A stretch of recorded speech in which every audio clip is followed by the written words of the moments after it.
안녕하세요 여러분. 오늘은 삼국시대의 과학기술에 대해 알아보겠습니다. 삼국시대는 고구려, 백제, 신라 세 나라가 치열하게 경쟁하며 한반도와 만주 지역을 형성했던 시기인데요. 그동안 우리는 전쟁과 정치적인 면에 대해서만 많이 이야기해왔죠. 하지만 삼국시대는 과학기술의 발전 또한 중요한 특징 중 하나였습니다. 오늘은 이 시기의 과학기술적 업적들을 간단히 살펴보겠습니다. 먼저 고구려의 과학기술입니다.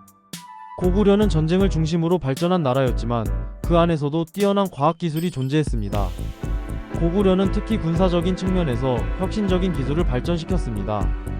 예를 들어 고구려는 화살과 대형 함선을 제작하는 데 뛰어난 기술을 보유하고 있었으며 이를 통해 수많은 전투에서 승리할 수 있었습니다. 또한 고구려는 건축 기술에서도 뛰어난 성과를 보였는데요. 고구려의 대표적인 유적지인 안악 3호 고분과 장군총은 그 시기의 건축 기술을 잘 보여줍니다. 이 무덤들은 고구려의 뛰어난 건축과 장례 문화뿐만 아니라 당시 고구려인들의 뛰어난 물리적 지식과 건축 기술이 어떻게 결합되었는지 알 수 있는 중요한 유적입니다. 다음은 백제입니다. 백제는 그 당시 한반도와 일본 간의 중요한 교류를 통해 기술적 발전을 이끌어냈습니다. 특히 백제는 금속 기술과 도자기 제작에서 두각을 나타냈습니다. 백제의 금속 공예는 매우 섬세하고 정교했으며 금속을 가공하는 기술이 뛰어나 백제 금속 공예는 일본에도 영향을 미쳤습니다. 또한 백제는 일본의 불교와 함께 고급 도자기 기술을 전파했는데요. 일본의 고대 도자기인 비와 도자기와 이와미 도자기 등은 백제의 영향을 받았다는 주장도 있습니다. 이러한 기술 전파는 백제가 국제적으로도 인정받는 기술 국가였다는 것을 보여줍니다. 마지막으로 신라의 과학기술입니다. 신라는 삼국 통일을 이루며 정치적 안정이 이루어졌고 그로 인해 과학기술 발전에도 큰 기여를 했습니다. 가장 유명한 신라의 과학기술 업적 중 하나는 바로 천문학입니다. 신라는 고대 한국의 천문학 발전에 큰 영향을 미친 나라였는데요.